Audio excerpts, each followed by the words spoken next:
믿는 자들에게 있어서 하나님이 창세전에 저와 여러분들을 택하시고 특별히 나라고 하는 존재를 택하여 주시고 자녀로 삼아주시고 정하셨다는 것은 우리에게 큰 축복이 아닐 수 없습니다. 에베소서 1장 4절 말씀을 보면 곧 창세전에 그리스도 안에서 우리를 택하사 우리 사랑 안에서 그 앞에 거룩하고 흠이 없게 하시려고 그 기쁘신 뜻대로 우리를 예정하사 예수 그리스도로 말미암아 자기의 아들들이 되게 하셨으니 라고 하는 이 말씀을 우리가 기억합니다. 오직 하나님의 결정과 선택으로 말미암아 세상의 왕 만왕의 왕이신 하나님이 저와 여러분들 나를 택하여 주셨습니다. 그래서 나는 복음이신 예수님의 보혈을 믿게 되었고 나는 하나님을 사랑하는 자가 되었고 그의 뜻대로 부르심을 입은 자가 바로 나임을 이 시간 고백합니다. 할렐루야. 저와 여러분들이 이 말씀을 온전히 믿기를 먼저 주님의 이름으로 축복합니다. 그런데 여러분, 아무리 복음을 전해도 여전히 훨씬 더 많은 사람들이 그 사실을 믿지 못합니다. 심지어는 내가 배 아파서 난 나의 자식들도 하나님을 믿지 못합니다. 나를 죽도록 사랑한다고 해서 결혼한 나의 남편, 아내도 믿지 못합니다. 날 당신의 목숨보다도 사랑하는 부모들조차도 이 사실을 믿지 못합니다. 심지어는 오랫동안, 정말 오랜 세월 동안 교회를 다녔는데도 하나님이 나를 창세전에 택하여 주셨다는 이 감격적 사실을 믿지 못하고 신앙의 삶을 삽니다. 속이 터집니다. 정말 속이 터질 정도로 아픕니다. 어찌 해야 할 바를 모릅니다. 도대체 무슨 이유 때문에 왜 나하고 무엇이 다른 것일까? 왜 나는 이 하나님의 택하심 받은 백성으로 살고 예수 그리스도를 구주로 영접하며 살고 있는데 내 자식은, 내 남편과 아내는, 내 부모는 왜 믿지 못하는 것일까? 우리는 고민하고 통곡하고 속이 터집니다. 그런데 여러분, 그렇게 사람들이 많이 못 믿어도 나는 믿는 이유가 무엇일까? 또 세상의 사람들은 믿지 못하는 이유가 과연 무엇일까? 오늘 성경을 통해서 저와 여러분들 나를 새롭게 돌아보고 은혜 있는 자 되기를 예수의 이름으로 축복합니다. 첫째로 나는 하나님의 택함을 받은 자이기 때문에 믿는 겁니다. 사랑하는 집들이 가족 여러분, 내가 아무리 믿고 싶어도 하나님의 자녀로 택함을 받지 못하고 여호와 하나님이 나를 구원하시기 위하여서 당신의 아들 예수 그리스도를 보내셨다는 그 사실을 믿지 못하면 다른 것 다 믿어도 소용이 없습니다. 아무리 내 부모 형제 자녀라고 할지라도 여호와 하나님으로부터 택함을 받지 못하면 제 아무리 부모 자식이라 해도 구원의 반열에 들어서지 못합니다. 그래서 속이 터지는 겁니다. 내가 교회를 다니게 된 이유와 동기는 서로가 다 그 동기와 이유가 다릅니다. 어떤 분들은 엄마 뱃속에서부터 교회를 다녔습니다. 또 어떤 이들은 누군가의 손에 이끌려 다니게 된 분들도 있습니다. 아니면 나의 배우자 때문에 교회를 다니는 분들도 있을 것입니다.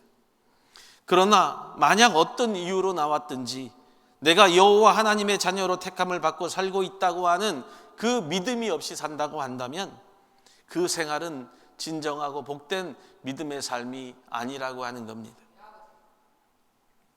여러분, 그런데 안타까운 것은 얼마든지 내가 택함을 받았다고 하는 믿음 없이 교회에 다닐 수 있다는 것이 문제입니다. 직분도 받고 은혜 없이도 믿는 척할 수 있습니다. 세월이 가면 갈수록 교회 어른이라고 하는 직분을 받게 되고 칭송도 받게 됩니다. 하지만 그렇게 믿는 척하고 교회에 출석을 할 수는 있어도 분명한 것은 시간 문제라고 하는 거예요. 여러분들 중에 창조주 여호와 하나님으로부터 택함을 내가 받았다고 하는 그 고백, 아니면 택함 받은 것에 대하여 고백 없이 사는 자들의 결말이 결코 같을 수 없다는 것이 여러분, 저와 여러분들 분명히 알아야 됩니다. 혹시라도 그 고백이 그렇게 중요한가요? 너무한 것 아닙니까? 내가 오랜 세월 동안 이 교회를 섬기고 다녔는데 그 고백 없어도 그 정도는 봐주어야 하는 것 아닙니까? 또 어떤 사람은 그럴 수 있지. 그리고 그 상대에 대해서 동정하고 이해하려고 하는 것이 우리의 문제라고 하는 거예요. 맞습니다. 아무리 목사라 할지라도 저는 눈 감아주고 이해해 줄 수 있다는 겁니다. 그러나 그 이해와 동정 때문에 수많은 교회와 성도들이 망가지고 교회가 교회답지 못하고 성도가 성도답지 못하는 자의 삶을 산다면 어떻게 하겠습니까? 아무리 이해하고 아무리 동정한다 할지라도 또 우리가 교회를 옮기는 것에 대해서 100번, 1000번 다른 교회로 간다 할지라도 그렇습니다. 다 같은 교회인데 사실 뭐가 문제가 되겠습니까? 그러나 문제는 어디를 가도 내가 어디에서 신앙생활을 한다 할지라도 내가 택함받지 못한 자로 교회가 교회답지 못하고 성도가 성도답지 못하고 예수 그리스도의 은혜 없이 살면서 내 신앙의 정절을 정말 끝까지 죽도록 지키면서 내가 어디에 있든지 하나님의 거룩한 백성답게 정말 충성하며 살 수 있느냐는 거예요. 내가 하나님의 택한 자녀라고 하는 절대적 신앙 고백 없이는 아무것도 할 수 없다는 거예요.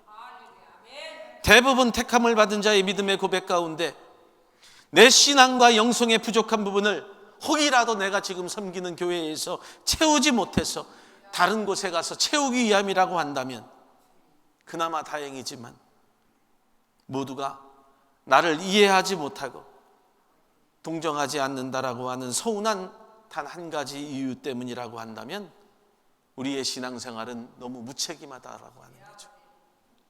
하나님이 나를 택하여 주시고 그것도 창세전에 나를 하나님의 백성 삼아주시고 자녀 삼아주시고 예수 그리스도의 구원을 깨닫는 자라고 하는 그 고백 없이는 우리의 생활이 한낱 실패한 신앙생활이라고 하는 거예요. 사랑하는 여러분, 세상에서 가장 나쁜 사람들이 있습니다.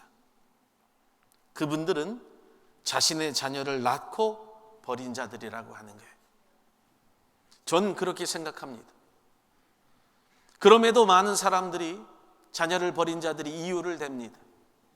돈이 없어서, 환경이 좋지 않아서, 건강이 좋지 않아서, 내 삶이 부끄러워서라고 하는 어떠한 이유를 분명히 댄다는 거예요. 하지만 어떤 이유와 변명이 될 수 없는 비정한 부모라고 하는 것은 말할 것 없다라고 하는 거죠. 단 이유의 한 가지입니다. 단 한 가지, 세상에 그 어떤 이유를 댄다 할지라도 단 한 가지 이유를 넘어설 수 없는데 그 부모는 그 아이를 사랑하지 않았기 때문이라고 하는 거예요. 마찬가지로 단 한 가지, 내가 주님을 버리고 내가 주님을 떠나는 것은 단 하나예요. 내가 주님을 사랑하지 않기 때문이라고 하는 거예요. 내가 하나님의 거룩한 교회를 사랑하지 않기 때문이라고 하는 거죠. 어떠한 이유와 변명이 될 수 없다는 거예요. 나를 자녀 삼아주신 하나님을 믿지 못하고 사는 자들은 절대로 동정도 이해도 한다는 무책임한 말을, 그래서 우리 성도들은 말하지 말라는 거예요. 하나님을 사랑하지 못하는 것에 대해서, 하나님의 교회 앞에서 하나님의 거룩한 백성이 되어 살지 못하는 것에 대해서 이해한다고, 동정한다고 철없이 말하는 자들이 되지 말라는 거예요. 내가 택함 받은 자라고 하는 고백 없이 살다가 마지막 그 사람의 인생의 결과가 어떻게 되는지를 알면 절대로 그렇게 이야기하지 못합니다. 성문 밖으로 내어 쫓길 때에 슬피 울면서 이를 가는 자가 될 것이고 반드시 이곳저곳을 기웃거리며 헤매는 자가 될 것인데 이해한다고 섣불리 말해서는 안 된다는 거예요. 아무도 도와주지도 못하면서 섣부르게 맞아, 이해해, 내가 너를 이해해. 뭘 이해하겠어요?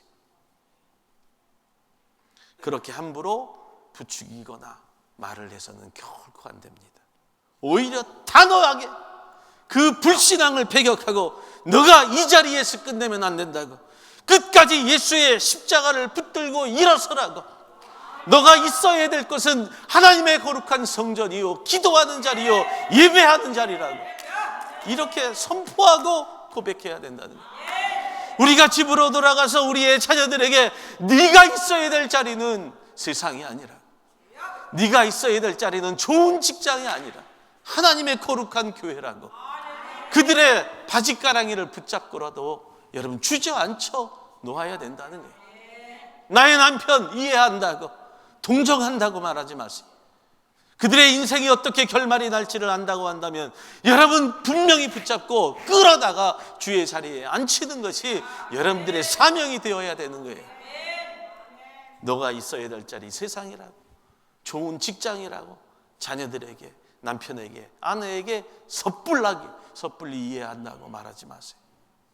우리가 다 그렇게 살지 않습니까? 여러분들이 구원할 수 없다는 거죠. 여러분 무엇이 참사랑인지를 바로 아셔야 돼요.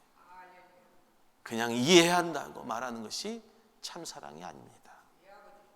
여러분들의 참사랑과 참교우가 된다는 것은 어떤 수단과 방법을 가리지 않고서라도 하나님의 거룩한 자리를 지키도록 만드는 거예요. 그것이 합력하여 선을 이루는 자의 삶이 된다는 거예요. 성경을 보면 여러분 주님을 떠나고 교회를 등진 사람들을 바라보면 절대로 시시한 초신자들이 아니었습니다. 누구보다도 신앙이 있다고 주님 앞에서 고백했던 사람들이 또 열심히 있던 사람들이었어요. 보세요, 사울왕, 하나님으로부터 처음 기름 부음 받은 이스라엘의 왕이었습니다. 가룟 유다, 여러분 제자들의 전대를 맡아서 회개를 맡은 여러분 자였습니다. 아나니아와 삽비라, 초대교회의 훌륭한 처음의 지도자들이었어요. 누구보다도 열심을 가졌던 사람들이 나중에 어떻게 합니까? 주님이 가라지 비유가 되었고 주님을 떠난 사람들이 다 그런 사람들로 비유가 되었다는 거예요. 사랑하는 여러분, 오늘 우리 성도들은 여러분들의 믿음과 신앙의 고백을 통해서 하나님의 택함을 받은 자들이라고 하는 증인이 되어야 돼요. 그리고 신앙이 흔들리고 있는 분들을 잘 잡아줄 수 있는 분들이 되어야 돼요. 그러면 이 사실 하나만으로도 다른 사람들에게 이미 창세전에 하나님의 자녀로 택함받았다는 사실을 스스로 증명하여 보여주고 사는 자들이 될 수 있게 되는 거예요. 택함받은 자의 축복을 당당히 고백하고 선포할 수 있는 성도들이 되십시오. 내가 선포하지 못하고 당당하지 못한 이유는 부끄럽기 때문에 그렇습니다. 내가 하나님을 온전히 사랑하지 못하기 때문이라고 하는 거예요. 여러분들의 신앙에 대해 떳떳하고 당당한 성도들이 분명히 되십시오. 창세전에 나를 하나님이 택하여 주시고 하나님의 거룩한 자녀 삼아 주시고 예수 그리스도의 보혈의 공로로 말미암아 내가 구원받았음을 온 세상에 우리의 가족들에게, 자녀들에게 선포하며 사는 자들이 되라는 거예요. 누구의 말에도 흔들리지 마세요. 오직 예수 그리스도의 음성에 귀 기울이고 살아가는 저와 여러분들, 그래서 여러분들의 신앙의 터전을 굳건히 지켜나가는 복된 성도 되기를 예수의 이름으로 축원합니다. 두 번째는요, 예수님의 십자가로 사는 자가 하나님의 택함을 받은 자라고 하는 고백 속에 살아갑니다. 여러분, 하나님의 뜻을 알고 택함을 받은 자들이 누릴 축복은 미래에 주어질 축복도 있겠지만 주님은 이렇게 말씀합니다. 하나님을 사랑하는 자, 곧 그 뜻대로 부르심을 입은 자들이 받을 현실적인 복과 축복을 말씀합니다. 그 축복은 본문 28절 하반절에 말씀을 하는데 모든 것이 합력하여 선을 이루느니라. 오늘 우리의 찬양의 고백 속에서도 이 합력하여 선을 이룬다고 하는 찬양이 있었죠.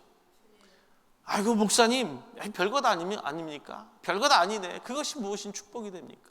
합력하여 선을 이루는 것. 그러나 별것 아닐 것 같은 이 짧은 말씀에는 놀라운 축복의 비밀이 담겨져 있어요.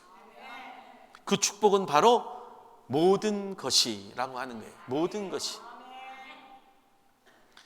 주님이 말씀하는 이 모든 것의 의미는 여러분, 내가 실패하고 내가 실수하고 나의 부끄러운 과거, 감추고 싶었던 것들, 나의 삶에 못된 것들, 크고 작은 죄와 허물 같은 것들, 사람들 보기에 하찮은 모든 것들까지 포함한다라고 하는 거예요. 우리의 삶에 우리가 말하는 것들은 좋은 것들, 성공한 것들, 아름다운 것들, 보기에 정말 아름답고 보기에 좋은 것들만, 이 성공의 모든 것을 이야기하지만 주님이 말씀하는 모든 것이라고 하는 것은 나의 실패한 부분들까지도 말씀한다라고 하는 거예요. 여러분, 이것이 무엇입니까? 바로 예수 그리스도의 십자가라고 하는 거예요. 바로 예수 그리스도의 십자가는 그 모든 것을 포함하고 있고 그 모든 것을 가지고 있다는 거예요. 십자가 안에는 여러분, 실패가 있고 아픔이 있고 고통이 있고 수치가 있습니다. 그 누구도 감당할 수 없는 두려움이 있다라고 하는 거예요. 여러분은 오늘날 저와 여러분들이 이 십자가 안에 모든 것이 내게 은혜가 되고 축복이 되고 유익과 덕이 되게 한다는 사실을 믿기를 예수의 이름으로 축원합니다. 그런데 우리의 삶의 문제는 우리는 실패를 용납하지 않는다는 거예요. 우리가 아픔을 용납하지 아니하고 내 삶의 고통을 용납하지 못한다는 거예요. 누군가 나에게 실수한 것들 용납하지 못합니다. 오직 나에게 잘하는 것, 성공한 것, 좋은 것만 보기를 원하는 것이 우리의 삶으로 바뀌어졌다는 거예요. 그래서 누군가가 나를 서운하게 하면 낙담하고 실망하고 신앙 안에서 떠나는 거예요. 그러나 실패를 당하고 낭패를 당해도 저와 여러분들이 내가 하나님의 자녀로 택함을 받았다라고 하는 그 사실을 믿는 자들은 이 십자가 안에서 모든 것을 통하여 합력하여 선을 이루시는 그 모든 것이 하나님의 섭리이기 때문에 십자가의 고통과 수치를 당한다 할지라도 여러분, 나중에는 부활의 놀라운 축복으로 다가오는 거예요. 그래서 오늘 하나님의 택하심을 입은 자들이 누릴 축복은 모든 것 때는 십자가의 축복입니다. 그래서 저와 여러분들이 십자가를 믿기 때문에 우리의 신앙과 인생이 복된 겁니다. 여러분, 예수님의 제자들을 보십시오. 다 실패했습니다. 처음에 십자가 앞에서 다 실패하고 주님을 저주하고 주님을 떠납니다. 주님을 모른 척했다라고 하는 거죠. 그런데 나중에 그들이 예수 그리스도의 십자가를 바라보면서 예수 그리스도가 나를 위하여 죽으셨다는 그 사실을 깨닫고 알게 되자 다시 십자가 앞에 모이게 됩니다. 그리고 그들도 십자가 앞에서 죽게 되었다는 거예요. 자신의 생명을 십자가에 바칩니다. 사랑하는 저와 여러분들, 구약의 요셉을 보면 그가 당한 모든 일들을 저와 여러분들을 잘 알고 있습니다. 모든 일들이라고 하는 거예요. 그가 당한 고통은 시편 105편 18절을 보면 요셉이 당시의 고통을 이렇게 적고 있어요. 발이 착고에 상하며 내 영혼이 쇠사슬에 매였었노라. 여러분, 얼마나 억울하고 힘들고 고통스러웠으면 그때 자신의 영혼이 쇠사슬에 꽁꽁 묶여 있다라고 그렇게 고백을 합니까? 그냥 봐도 마치 십자가에 못 박힌 예수 그리스도의 모습을 연상하게 되는 거죠. 여러분, 이처럼 보면 요셉의 인생은 실패한 인생입니다. 그런데 그 삶의 맨 밑바닥에서 극적인 반전이 일어나죠. 억울하게 감옥살이를 하던 노예 죄수가 하루아침에 애굽의 국무총리가 됩니다. 상상할 수 없는 일이 벌어지는 거예요. 인간의 생각으로는 있을 수 없는 일이 벌어졌다는 겁니다. 그동안 쇠사슬에 묶여있던 그의 모든 뼈아픈 불행들이 이제는 더 이상 불행이 아니라 다 합력하여 소중한 선이 되고 축복이 되게 하셨음을 성령을 통해서 보게 되는 거예요. 이것이 하나님이 주신 그 모든 것이 되든 축복이라고 하는 거예요. 지금 내가 당하고 있는 예전의 아픈 기억들, 내가 지금 갖고 있는 지금 상황의 아픈 모습들, 그러나 이 모든 것들이 지금 오히려 밑거름이 되고 다시 일어나게 하는 축복이 된다라고 하는 거예요. 저와 여러분들이 분명히 그런 경험들이 있습니다. 그런데 저와 여러분들이 그 사실들을 까먹고 있다는 거예요. 내가 예수로부터 받은 은혜, 내가 하나님으로부터 택함을 받은 백성으로 살아왔음을 알고 있으면서도 늘 까먹는 인생으로 살고 있기 때문에 지나온 우리의 신앙의 여정을 보면 그 과정 하나하나가 그때는 견딜 수 없었고 아픔이 오고 끔찍한 불행들이었는데 하나님이 그 모든 것들을 합력하여 위대한 선이 되게 하여 주시고 나를 통하여 하나님의 거룩한 백성이 되게 하여 주시고 그 어느 것도 버릴 수 없는 완벽한 축복이 되게 하셨다는 것 잊지 말라는 거예요. 이것이 하나님을 사랑하는 자라고 하는 거예요. 이것이 하나님을 사랑하는 자, 곧 그 뜻대로 부르심을 입은 자들에게 모든 것을 합력하여 선을 이루시는 말씀의 진정한 의미가 된다는 거예요.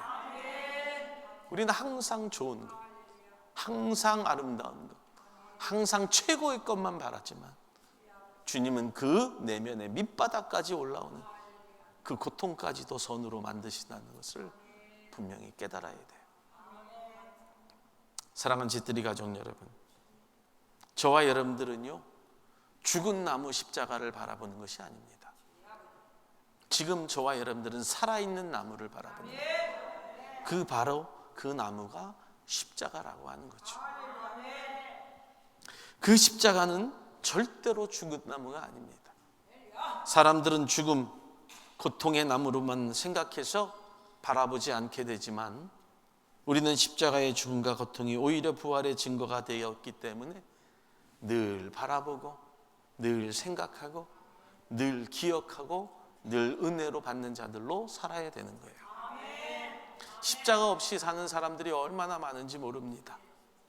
성도라고 신자라고 이야기는 하는데 십자가의 감격과 고백, 십자가의 눈물, 은혜 없이 사는 분들이 너무도 많아요. 저와 여러분들이 은혜로 살기 위해서는 살아있음의 증거가 바로 십자가 때문에 나타나는 거예요. 그래서 여러분 십자가와 더불어서 세찬 바람이 불면 더 깊이 뿌리를 내리고 사는 것이고요. 큰 비가 내리는 그런 일이 있다 할지라도 오히려 저희는 쑥쑥 자라나는 일이 되는 것이고요. 강한 햇빛이 우리를 여러분 쬐는 그런 불편함이 있다 할지라도 더 푸르고 더 풍성한 열매를 맺게 하기 위함이라고 생각하는 거예요. 예수님이 흘리신 피가 밑거름이 되었고 그래서 건강하고 더 튼튼하게 잘 자라기 때문이라고 하는 거죠. 그 모든 것이 하나님을 사랑하는 자, 곧 그 뜻대로 부르심을 입은 자들에게 있어서 모든 것이 합력하여 선을 이룬다는 뜻이 바로 그 뜻이에요. 사랑하는 여러분, 우리 사랑하는 성도들이 살아있다는 증거를 보여주세요. 죽은 사람처럼 살지 말라는 거예요. 상황이 어려울 때 어려울수록 더 말씀의 뿌리를 깊이 내리고 우리를 살아있다는 증거를 통해서 영적 예배가 있어야 되는데 이 영적 예배를 통하여서 영양분을 공급받으면서 바람이 불고 창수가 와도 딱하니 버티고 살아가는 자들이 되어야 되는 거예요. 그것이 저와 여러분들이 살아있다는 증거이고요. 하나님이 나를 택하시고 그분의 자녀가 되어 살고 있음을 고백하는 성도의 고백이라고 하는 거예요.